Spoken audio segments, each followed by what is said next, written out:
Luisa Tejada Segura estudió lingüística en la Universidad Nacional Federico Villarreal. Es magíster en Filología Hispánica por el Consejo Superior de Investigaciones Científicas de España. Magíster en Lengua Española, Investigación y Prácticas Profesionales por la Universidad Autónoma de Madrid y experta en Lenguaje y Medios de Comunicación por la Universidad Complutense de Madrid.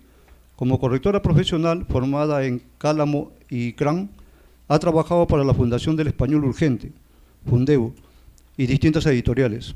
Es miembro de la ASCO Perú. En este trabajo me acompaña Fernando Carvajal y nuestro interés ha sido ver cuáles son las normas recientes que se han publicado en la ortografía académica desde el 2010 por la Real Academia Española y cómo podemos aplicarlas en nuestro trabajo, ¿no?, como correctores de textos. Bien, a lo largo del siglo XVI y el siglo XVII se publicaron una serie de tratados ortográficos, pero no es hasta 1741, podemos ver una imagen que se encuentra en la Biblioteca Virtual Cés Cervantes, de la ortografía de 1741, en que se inaugura recién toda una serie de tratados ortográficos de importancia para la academia.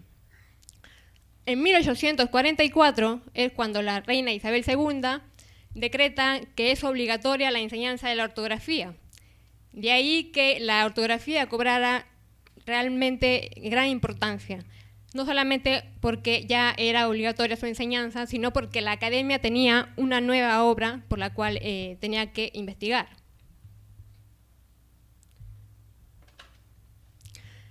Después de esta obra de 1741 vinieron los tratados también de Andrés Bello, las sugerencias de la ortografía chilena, que fue muy difundida aquí en Hispanoamérica, y luego otros tratados que, digamos, no tuvieron el reconocimiento ni la importancia que ha tenido la anterior obra ortográfica, que es la ortografía de 1999 de la lengua española.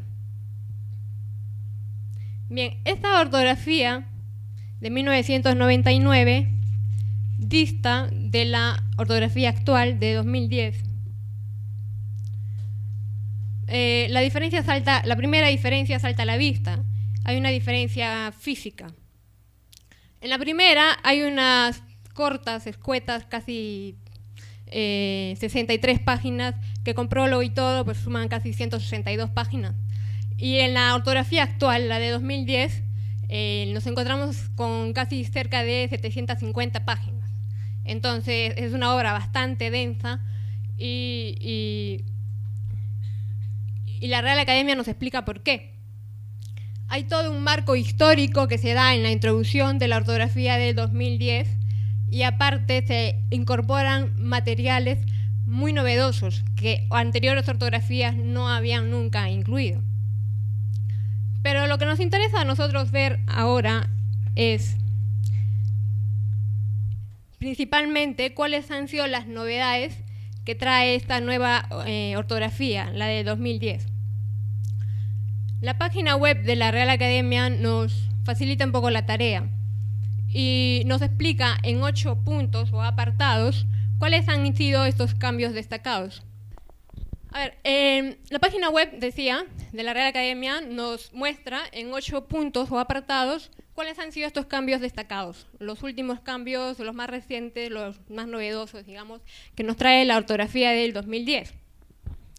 Bien, en primer lugar, el primer punto que nos manifiesta es exclusión de los dígrafos che y elle del abecedario. Che y elle no se cuentan más dentro del abecedario. Esto no es una novedad exactamente, porque ya en el Congreso, en el 10º Congreso de la Lengua Española, en 1994, se sugirió que che y elle, por ser dígrafos, es decir, dos letras que representan un fonema, no deberían contarse en el abecedario, ¿no?, de nuestra lengua española. Pero en la ortografía, en 1999, sí se consideraban dentro del abecedario, y entonces teníamos 29 letras. Ahora, con la ortografía de 2010, no, señores, tenemos 27 letras y estas 2 letras, que son muy queridas por nosotros, ¿no? La che, por ejemplo, en México es muy, muy utilizada, che y eye no se cuentan más, ¿vale? En el segundo punto, que se nos manifiesta en la página web también, es que se propone un solo nombre para cada una de las letras del abecedario. Esto va a ser, en la práctica va a ser un poco peliagudo porque los hablantes tanto de España como de Hispanoamérica le nombramos de diferente manera algunas letras. En el caso, por ejemplo, de la B y de la B o V, ¿no? En Hispanoamérica se tiende a atribuirle adjetivos. En el caso de la B larga, B grande, B alta. En el caso de la B chica, B pequeñita, B corta, ¿no? B baja. Bien, todo tipo de adjetivos. En cambio, en España solamente se dice B a B y V a la B. Entonces, ¿qué propone o qué sugiere esta nueva ortografía, la ortografía de 2010? Que se diga simplemente B y que se diga V. En el caso de la W o W, propone igualmente que se diga W. No W, ni W, ni W, sino W, así, a secas. En el caso de la Y y de la I, en el caso de la Y, esta norma, recuerdo cuando salió, porque estaba en España, cuando salió la noticia, salió en los diarios de televisión española, en la radio también en España, o sea, fue un acontecimiento así enorme, ¿no? La academia ha dicho que la Y ya no es Y, ahora es Y, y en España no se lo podían creer, ¿no? ¿Por qué? Porque es muy común allá decir Y, ¿no? Yo iba a confirmar un vuelo y yo decía, en el código de reserva había una Y. Y yo dije, decía Z, X, Y. Y, me dijo la chica. Y yo, Y. Yo, bueno, por seguir un poco las normas actuales, me dijo, no, Y, me dijo, ¿no? Bueno, ya, bueno, Y, ya. Es un poco peliagudo esto, voy a llevarlo a la práctica, ¿no? Pero la ortografía recomienda Y, no Y. Lo mismo para la I, no I latina, simplemente I. En el caso de la R, cuando se hablaba de la vibrante simple, la R, ¿no? Decíamos pues R, ¿no? Ahora la ortografía sugiere R. Sea vibrante simple o sea vibrante múltiple, R. Y en el caso de la Z, en algunos países se le dice Z o Z con C, pero la ortografía sugiere simplemente Z. Bien, en el tercer punto se sugiere sustitución por grafías propias del español de la Q etimológica con valor fónico independiente en aquellos extranjerismos y latinismos plenamente adaptados al español. Por ejemplo, en el caso de las voces inglesas, quark, quasar, de los latinismos, quorum o sequatur, ¿sí? Reemplazarlos por la C o la K, que son grafías propias del español. Y describir, por ejemplo, quasar, quark, ¿no? Quasar, quorum, sequatur. Y en el caso de los países, de 2 países, Qatar e Irak, escribirlos también con grafías propias del español. Qatar con C e Irak con K. Bien. Otro apartado es eliminación de la tilde en palabras con distongos o triptongos ortográficos. Va a llamar la atención, ¿no? Y a muchas personas les va a costar dejar de tildar la palabra guión, ¿no? Guión, para muchos va a ser una cosa así, dejar de tildarla va a ser como jalarse de los pelos, ¿no? ¿Por qué? Porque algunas personas lo pronuncian como bisílaba, otras personas como monosílaba. Entonces, ¿qué decía la ortografía del 99? Bueno, depende del hablante. Si tú la pronuncias como bisílaba, la tildas. Si la pronuncias como monosílaba, no la tildas. Deja esa opción así, ¿no? Una cosa de libre albedrío, ¿no? Ahora no. Ahora te dice que no se tilda. Este tipo de palabras que son consideradas monosílabas, además de este otro grupo ¿sí? Que las he puesto aquí muy chico, no se tildan tampoco porque son consideradas monosílabas. Allá ahora, si tú la pronuncias como bisílaba, guión, y no guión, pues ya es un problema del hablante, ¿no? Ya la opción de que tú puedas pronunciarlo de una manera. Pero al escribirla, sin tilde. Los siguientes cambios, en el punto número 5, se da la eliminación de la tilde diacrítica en el adverbio solo. Ya Marco lo ha mencionado también. En los pronombres demostrativos, incluso en casos de posible ambigüedad. La ortografía del 99 dejaba también esta opción, ¿no? De que, bueno, si hay ambigüedad, pues lo tildas, y si no, pues ya tú tenías que escoger un poco, ¿no? Es una crítica que siempre ha hecho Martínez de Sousa, ¿no? La academia, en este sentido, a veces no aclara algunas cosas, y en la 99 dejaba muchas cosas así ambiguas, ¿no? En la ortografía del 2010 dice, ni siquiera en casos de ambigüedad, o sea, no se tilda ni solo ni demostrativos. ¿Qué opciones nos dan? En el caso de solo, reemplazar por los sinónimos, solamente o únicamente, y en el caso de los demostrativos, pues recurrir a la puntuación o cambiar el orden de las palabras como otros recursos, ¿no? Para evitar posibles casos de ambigüedad. Si yo digo, por ejemplo, trabajo solo por las tardes, que puede decir que trabajo sin compañía, ¿no? Por las tardes, como adjetivo, ¿no? De soledad, o como adverbio, trabajo solamente por las tardes. Entonces, si ahí yo noto que hay una ambigüedad, entonces escribiría trabajo solamente por las tardes, para evitar la ambigüedad.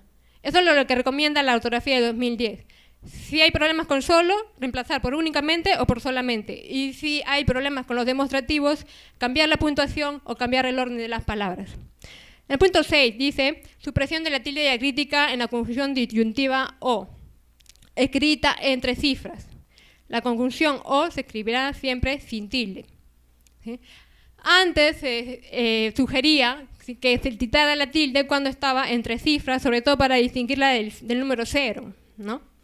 Bueno, yo normalmente veo en los carteles de los restaurantes, siempre tildan a veces la tilde, incluso cuando está entre palabras, no solamente cuando está entre cifras, ¿no?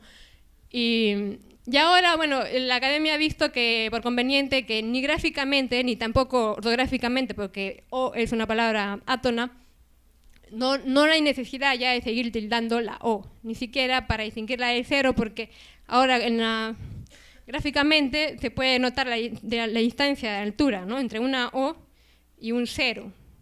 Al ser ahora los textos por computadora se nota la diferencia, ¿no? Entonces, O no se tilda, ni siquiera para distinguirla de 0, ni de cifras, ni nada. En la 7. Hay normas sobre la escritura de los prefijos. Esto es una novedad bastante interesante porque la ortografía, ni la del 99 ni en otros tratados ortográficos, se hablaba de las palabras prefijadas. Por ahí se mencionaba así escuetamente, pero no se decía algo normativo, ¿no? Y en esta ortografía, en el 2010, sí se dice que los prefijos van unidos a la base de la palabra, van unidos a la base de la palabra, siempre y cuando esta base sea univerbal. ¿Qué quiere decir? Que sea de una sola palabra. En el caso, por ejemplo, de marido, ¿no? Es marido, una palabra va unida a la base. Pero si es pluriverbal o está constituida por dos palabras, va separado. En el caso de ex primer ministro, ex capitán general, etc. ¿Qué pasa también con el guión o guión? Se distingue, ¿sí? Se distingue si es sigla, si es nombre propio o si es número. Por ejemplo, anti-ALCA, mini USB, ¿no? Post-Gorbachev, un nombre propio, se usa guión. Pro-Obama y sub-21, ¿no? Antes de un número o una cifra, igual, guión. Otro apartado, equiparación en el tratamiento ortográfico de extranjerismos y latinismos, incluidas locuciones. Por ejemplo, ballet, es una sugerencia, ¿no? Igual que en el caso de whisky, escrita, ¿no? W o W, H, I, S, K, I, que se sugirió escribirlo con G y con U, con diéresis, ¿no? Pero casi nadie ha seguido ese uso. Lo que se propone también ahora es whisky sin la H y sin la K. Sin la H y con I latín, y con I, no con I latina, no con I simplemente, ¿no? A secas. Que, bueno, dependerá del uso si se extiende o no. Bueno. En el caso de las locuciones hay una distinción y es que se sugiere que siempre se destaquen en cursiva o entre comillas. Las locuciones sean extranjeras o sean latinas. Por ejemplo, happy end, femme fatale y las locuciones latinas, grosso modo, post-mortem. Aquí hay una equiparación en el sentido de que las locuciones latinas también deben destacarse en cursiva o entre comillas. La fuente, como decía, es la página web de la RAE, se remiten a obras académicas, ortografía española, y luego hay un apéndice donde se puede ver los cambios que ha habido. Bien, otros cambios de interés. Decía que la ortografía de 2010 tiene casi 750 páginas. Entonces, si queremos revisar más o menos qué cambios interesantes, novedosos ha habido, hay otras fuentes a las cuales podemos nosotros remitirnos y consultar. Es el caso, por ejemplo, de los libros del doctor Leonardo Gómez Torrego, y también la Fundeu ha publicado algunos folletos que contienen los cambios últimos de la ortografía. En este caso yo he tomado otros cambios de Leonardo Gómez Torrego, de su última obra normativa académica, Últimos Cambios. Por ejemplo, el uso de la mayúscula inicial en títulos y cargos. Bueno, si tu institución, como decían, ¿no? te obliga a poner mayúscula al cargo o al título de tu presidente o cualquier otra personalidad, bueno, irías contra la norma de la nueva ortografía que dice escribirlo siempre con minúscula. ¿Sí? Para títulos y cargos siempre con minúscula inicial. En el 99 se decía que si iba acompañado del nombre se escribiera con mayúscula, pero ahora se dice que siempre con minúscula. Me fui.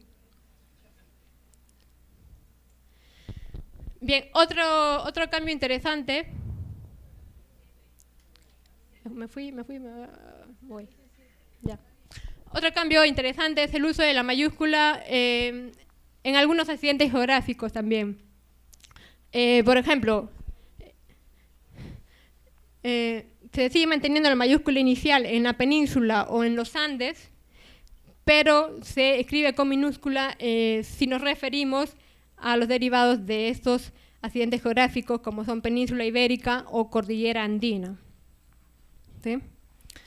Otro cambio, los números cardinales superiores a 30. Eso va a llamar también mucho la atención. De 30 a 100, ahora se puede escribir en una sola palabra el número. ¿Sí? 38 o 52. Por ejemplo, antes tenía que separarse, ¿verdad?, con la I, ¿no? Y separar en dos palabras. Ahora se puede escribir junto.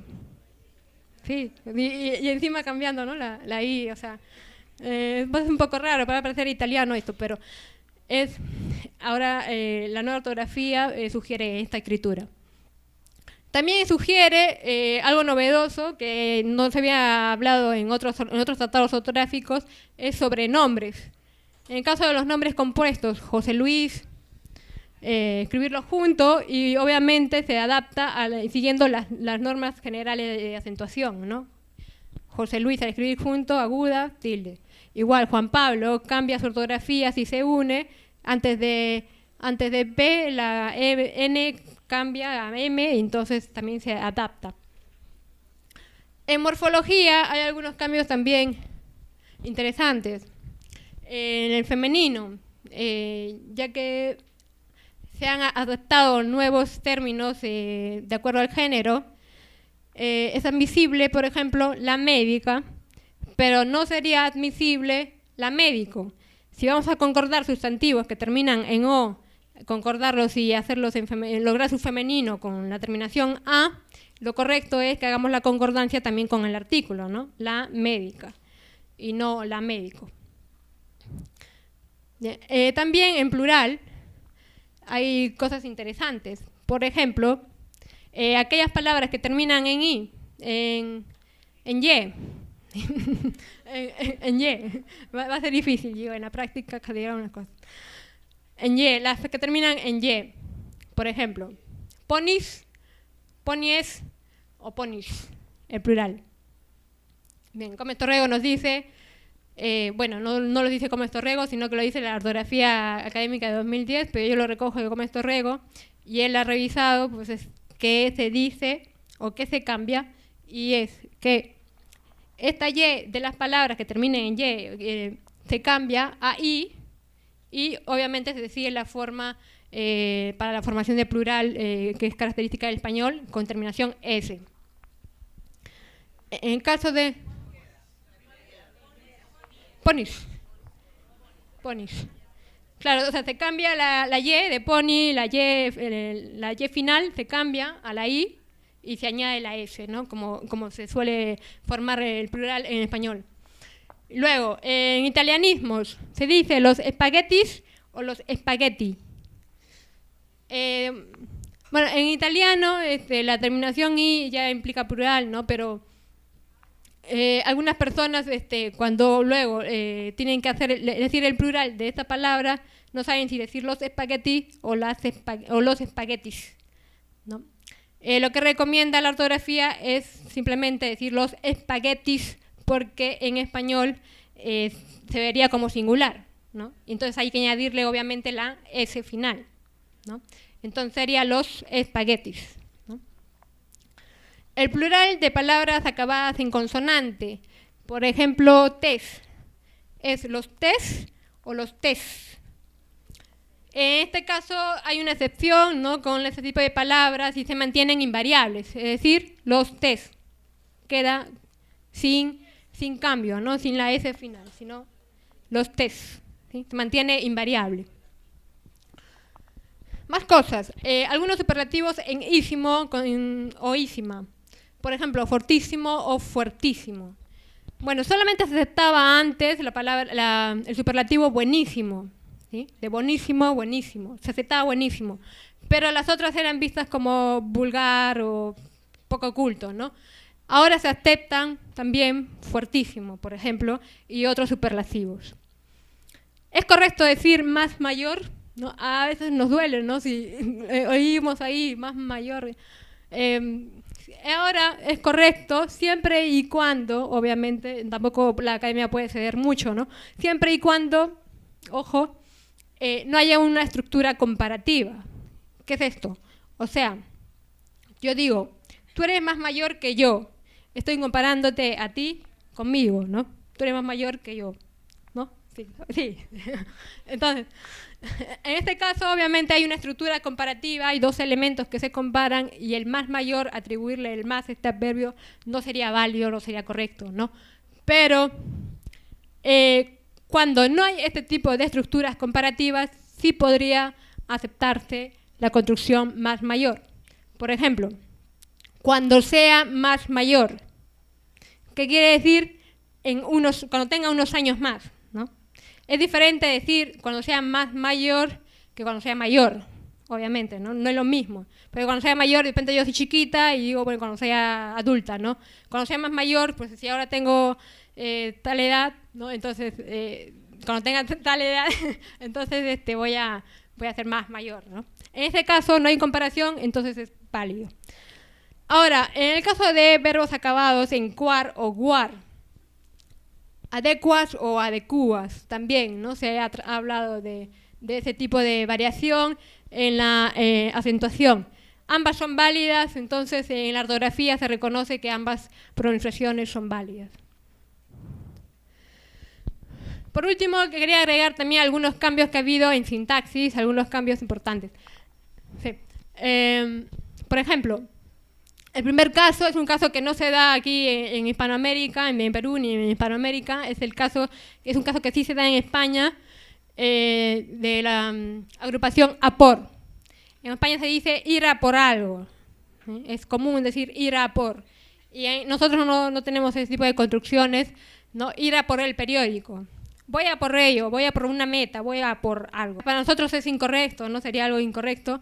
Y antes también lo consideraba así la ortografía y el diccionario de la RAE, pero ahora es aceptado. Bien, hay un cambio que aquí también que hay que destacar, y es el uso de deber más infinitivo y deber de más infinitivo. Recordamos esto siempre desde la escuela, ¿no? Nos decían que deber más infinitivo cuando es obligación, deber de más infinitivo cuando es probabilidad o conjetura, ¿no? Ahora, con la ortografía de 2010, se acepta que se usen deber más infinitivo o deber de más infinitivo cuando por ejemplo, digo, deben ser las tres. ¿Sí? En este caso, ¿no? Es admisible usar el deben más el infinitivo, ¿sí? Para también casos de suposición o probabilidad. Lo que no sería correcto es decir deber de en casos de obligación, ¿no? Debes estudiar. Si yo digo debes de estudiar, ahí obviamente hay un error, ¿no? Porque el deber más de ya sería incorrecto. ¿Cuál es el cambio entonces? Que se puede decir deber de ser las tres o deben ser las tres para casos de probabilidad con deben también, sin de. ¿Sí? Para casos de probabilidad también se puede usar el deber más infinitivo. Ahora, en el caso de posesivos también se decía antes delante de mí lo que es lo correcto, lo apropiado o lo recomendable, y delante mío muy coloquial o vulgar. Ahora delante mío también es aceptable. Y también como coloquial, con el rasgo de coloquial, de vulgar, pero es aceptable. Hay otros cambios en algunos verbos. En el caso de los verbos, por ejemplo, quedarse, incautarse, jugar y contactar. En el caso de quedarse, me quedo con tus apuntes o me quedo tus apuntes. Sería válido decir me quedo con tus apuntes o me quedo tus apuntes. Este verbo intransitivo que requería de un complemento de régimen con la preposición con, ¿sí? Ahora también es válido usarlo sin la preposición con y simplemente decir me quedo tus apuntes. Igual lo pasaron con incautarse. Antes se necesitaba un complemento de régimen con la preposición de, incautar de varios kilos de cocaína, por ejemplo. En la policía se incautó de varios kilos de cocaína. Ahora sería apropiado también decir la policía incautó varios kilos de cocaína, que es lo que usualmente se escucha en Perú, ¿no? Sin el complemento de. Ahora, jugar. Jugar es un caso especial. Tiene una diferencia en España y en Hispanoamérica. Jugar en España, por ejemplo, siempre se usaba se usa con el complemento de régimen preposicional al. Jugar al fútbol, al tenis, jugar al algo. Pero en Hispanoamérica no, jugar simplemente fútbol, ¿no? Y contactar, obviamente, también tiene una diferencia en la preposición y en el uso. Bien, ahí está la fuente de Gómez Torrego y algunas referencias bibliográficas también a las que he consultado y a las que pueden consultar en el caso de querer revisar las normas de manera muy brevemente, ¿no? Los cambios que se han dado en la ortografía última. Bueno, muchas gracias.